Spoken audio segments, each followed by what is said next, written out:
Hello, everybody. It's the holiday season, and hoop-de-doo and dickory-dock, and don't forget to hang up your sock, because just exactly at 12 o'clock, he'll be coming down the chimney down. That feels like it was badly written, but I'm not here to judge. That song got published, and none of mine have, because I never wrote any. It's almost Christmas, which means that it's been the war on Christmas for at least a month. You know, the spirit of the season really wouldn't be there if it weren't for the war on Christmas. And it's like getting even worse, folks. They're gonna have rainbow trees. They're turning the trees gay. We're gonna have to burn all the trees to restore the spirit of Christmas, I guess. Even though Christmas trees were technically like a Norse tradition, they had nothing to do with Jesus or the Immaculate Conception. Also, Jesus was probably born in May. You know what? Let's not get too deep into the weeds. Okay, the point of the matter is that the war is totally real. Sure. And so I thought to myself that I would watch the Santa Clauses. Bring out Tim Allen. We're going to get super conservative up in here. But I have to tell you that having watched all 6 episodes of the Santa Clauses, I was actually very surprised by how progressive a lot of the messaging is, and frankly, how anti-capitalist it is. Oh god, is this a woke watch again?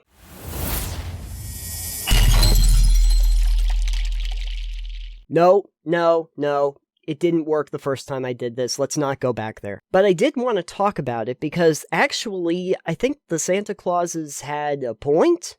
The story starts with Scott Calvin coming up on his 65th birthday, and the Christmas magic just isn't around as much anymore. His belly doesn't rumble like a bowl full of jelly anymore. The world seems different, changed, if you will. Maybe it's time for him to hang up the coat, to find a successor. He also says that this could be a really good opportunity for the family, that they've been living his dream for a really long time, and maybe it's time for them to have lives of their own.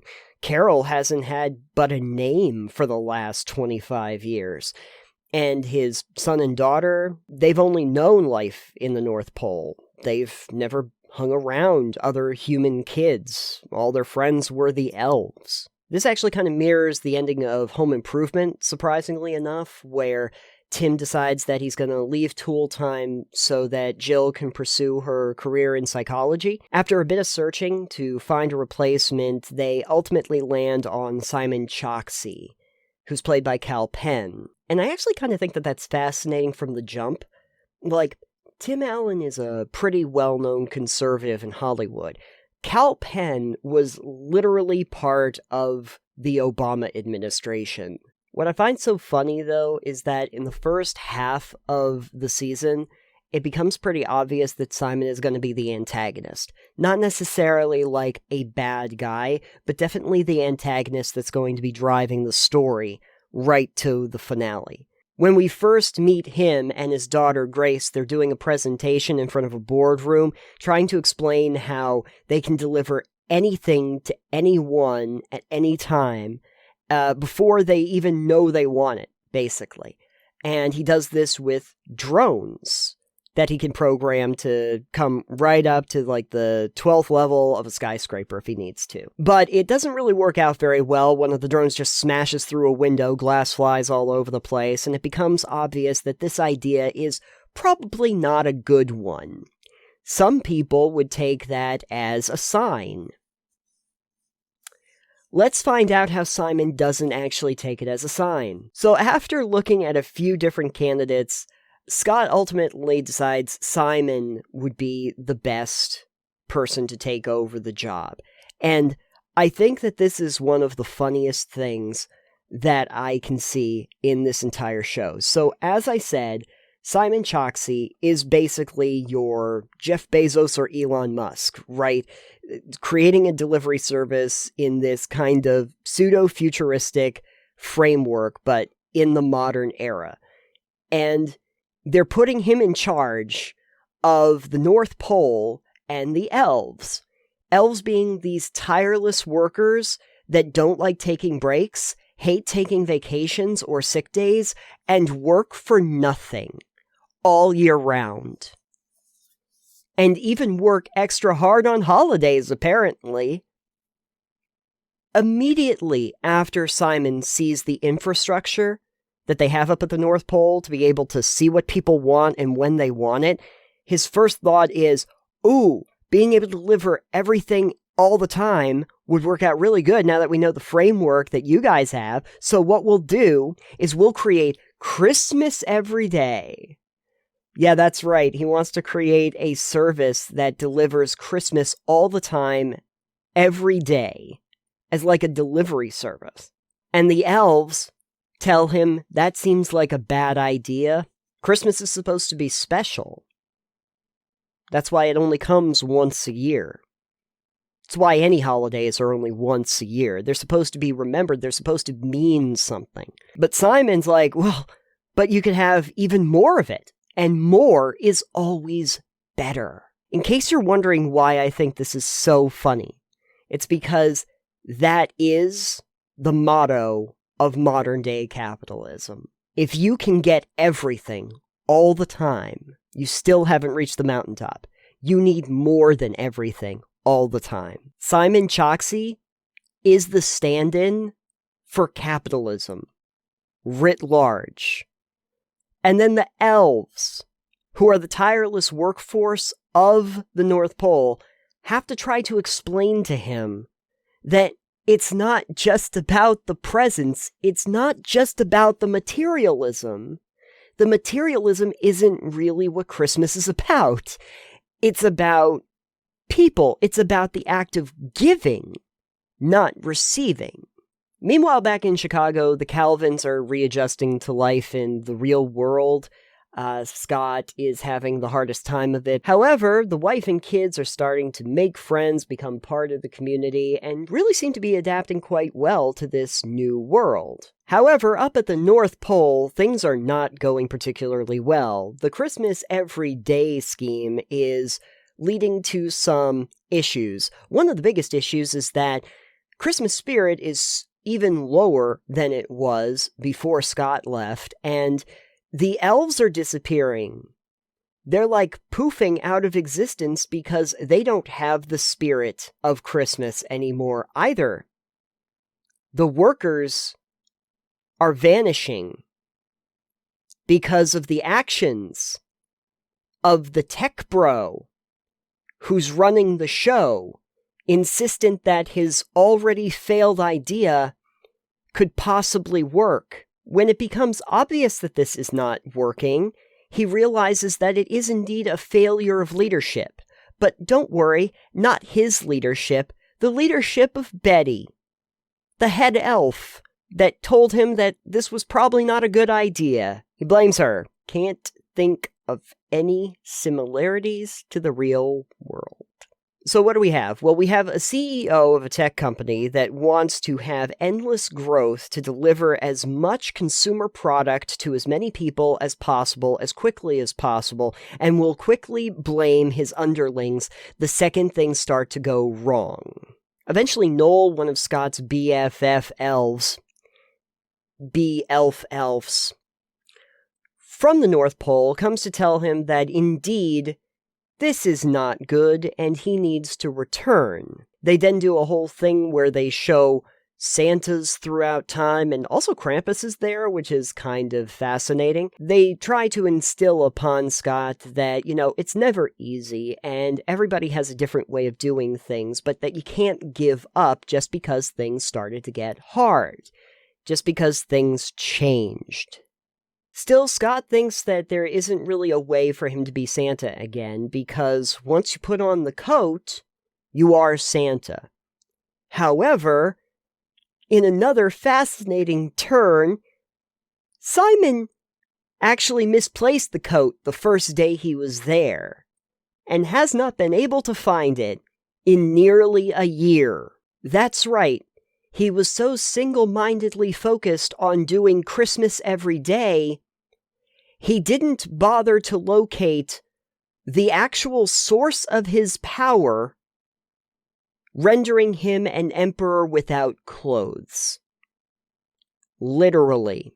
Scott decides that he does need to save Christmas, and then his family comes to rescue him when he gets imprisoned.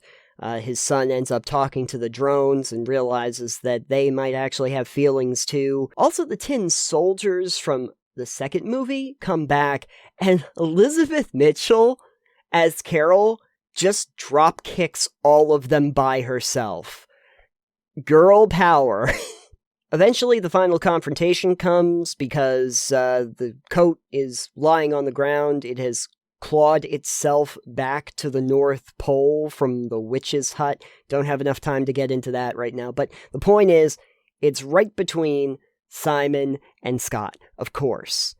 And Simon grabs it and realizes that if Scott puts on the coat, he will become Santa again, and Simon will have no power. But instead of putting on the coat himself, which would have been the smart thing to do, he threatens to set it on fire and destroy the entire history of Santa Claus for his project.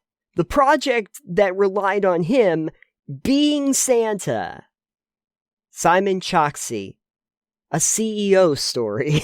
Ultimately, though, his daughter Grace comes and says that, "You can't do that, Dad. Are you the bad guy?" And in that one moment, Simon has to ask himself if he is the bad guy. And his quick reply is, "No, I'm the good guy. I'm trying to give people everything they want." But then realizes that, actually, yeah, the elves are all disappearing. They're poofing into nothingness. He's caused this. It's his fault. Scott ultimately puts the coat back on, realizing that he thought that this temporary hardship that he was going through, where the world had changed, was a reason for him to give up. And instead, what he needed to do was just adapt. And the way he actually does adapt is by having his family that seem to understand the real world better than he does help him. And they go with him on the sleigh. The elves come back, and we realize that it is them, all of them, collectively, that are able to make the magic happen. It's not just Santa Claus. Throughout the 6 episodes, there were mentions about these snow globes. They would show them to people, and it would remind them of some of their best memories of previous Christmases. And Grace uses one on Simon to remind him of the time when her mother was alive, and they had Christmases together before she died. And that was sort of the crux of reminding Simon about the true miracle of Christmas, about family, about togetherness. So at the end of the show, when they're loading up the presents to do their run for this Christmas, Scott's son Cal goes to the snow globe room and asks for all of them. And what they do next is kind of fascinating. They give a snow globe to every one of the households on the planet that they're delivering to, so that they can deliver an extra present. And the present is the memories of good times together. That time, that memory, is one of the most precious gifts that we can give to each other. Not just gifts, not just things. That our time together is more precious than that.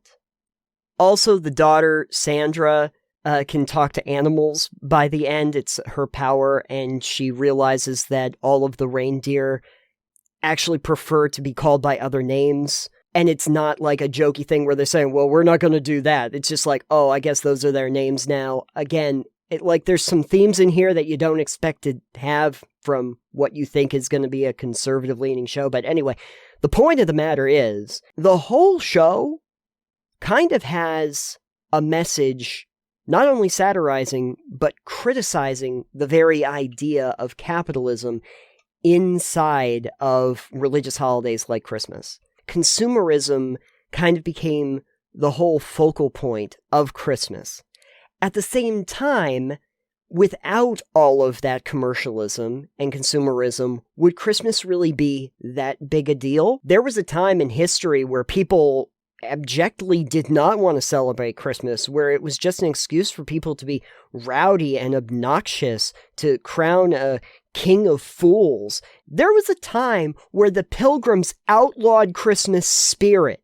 This was not a popular holiday for a really long time. One of the only reasons why it's such a big deal today is because, one, a lot of pagan traditions came in from Yule and from the winter solstice, etc., that we took in as fun things that were apart from just the Immaculate Conception story. And also because a lot of companies started marketing off of it. Christmas is a great time to give gifts. Well, then anyone that has anything to sell you will find Christmas to be a really convenient way to sell it to you. And in case you're wondering if that was supposed to be a theme of the Santa Clauses, I'd like to read to you a quote from Jason Weiner, an executive producer who did an interview about the Santa Clauses. I think it's connecting this awesome franchise and character journey to what's happening in the world around us right now. Consumerism is at an all-time high. There's a spirit of, what can I get, rather than, what can I give? And all of that, and that feeling that we're disconnected a little bit from each other, that's all affecting Santa's magic. Welcome to the socialist revolution, Scott. I guess. I don't know. So anyway, I'm of two minds on it. On the one hand, I kind of understand that the reason why Christmas is such a big deal is because of the consumerism, because of the capitalism revolving around it.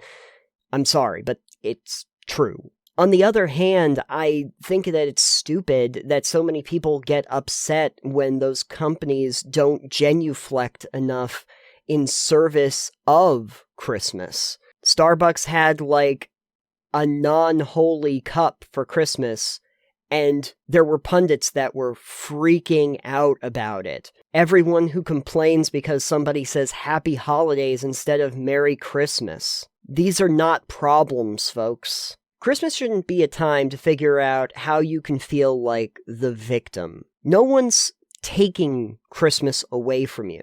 Why? Because Christmas is supposed to be in your heart. Christmas is a thing that you do, just like religion is supposed to be about you as a person, not the society at large around you. As long as you keep that spirit inside of you, Santa's magic grows. But thinking that businesses or municipalities are the way to interject that into society, it doesn't help with Santa's magic. If a town doesn't put up a Christmas tree around December, it doesn't affect Santa's magic. Just the feelings that individuals have about what means something to them. The spirit is inside of people, not objects, not things, not institutions. And surprisingly enough, the Santa Clauses, of all things, seems to understand that pretty well. Your prophecy for the day.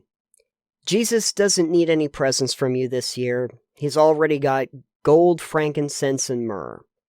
Most of us don't even know how to get a hold of any of those.